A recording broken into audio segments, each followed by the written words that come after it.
What's up mga Lods? This is Uncle TV nagbabalik sa ating munting channel. Ngayon, pakita ko kung paano mag-set ng pandabit. Kasi sabi ng may-ari, ito stable yung minor niya, minsan palyado. Kaya ito, ang gagawin natin, i-manual set natin para malaman natin kung anong problema. Ngayon, ito,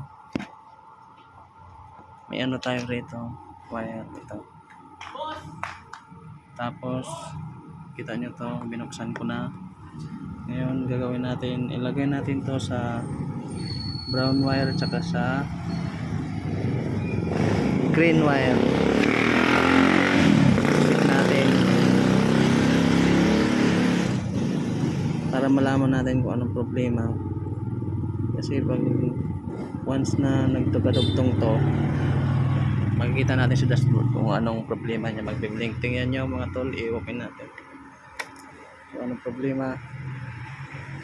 Yun, 1, 2, 3, 4, 5, 6, 7. Yan mga tol, ibig sabihin yung oil temperature sensor yung problema niya, kaya siya hindi yung minor. So ulitin natin, tanggalin natin to. Hindi naman siya nagbi-blink pag wala tong nilagay natin. Tingnan nyo. Okay, wala siyang blink, di ba? Kaya makikita na natin yung problema niya. Tingnan natin. Gagawin natin, i-reset natin siya.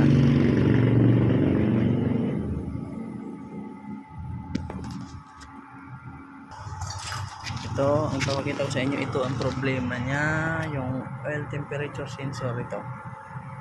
Yan, tanggalan lang natin yan. Tapos i-reset natin. Okay, balik natin to. Saksak natin uli sa brown saka sa green na wire. Tapos within 5 seconds tanggalin natin siya. Tapos ibalik. Okay, susin natin. Ilan tayo naman seconds. Okay, open. 1, 2, 3, 4, 5. Tanggal. Tapos balik.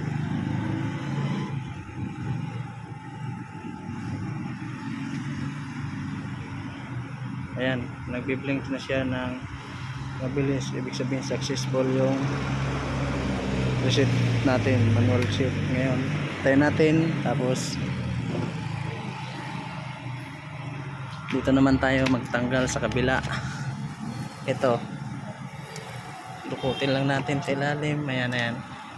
Ito, lagyan din natin ng wire dito para mag-set yung EOT, oil temperature sensor. OTS pala, OTS. Lagyan din natin siya ng wire. Ayan, nilagyan ko na. Tapos ganoon din yung proseso. Pag ano, iyon natin susi, tapos bilang tayo ng 5 seconds, tanggalin natin. Ayan, ito natin. 1, 2, 3, 4, 5, tapos tanggal, tapos balik.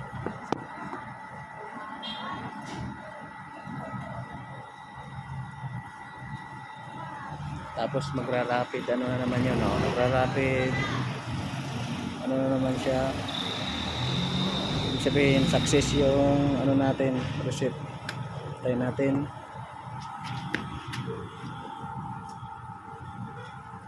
Tapos tanggalin na natin. Tapos ibalik na natin to.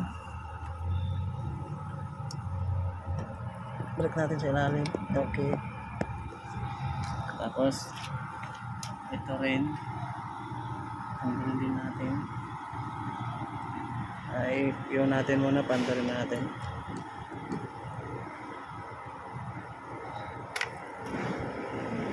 Lagyan mo siya.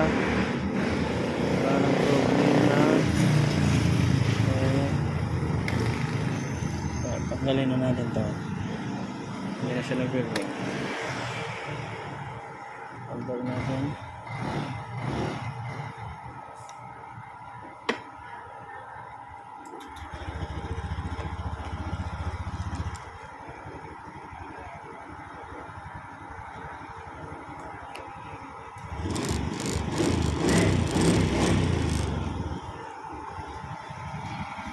Okay, successful yung ano natin, manual reset, kaya okay na mga lods. Sana may natutunan kayo. Thank you. Babalik na natin yung takip.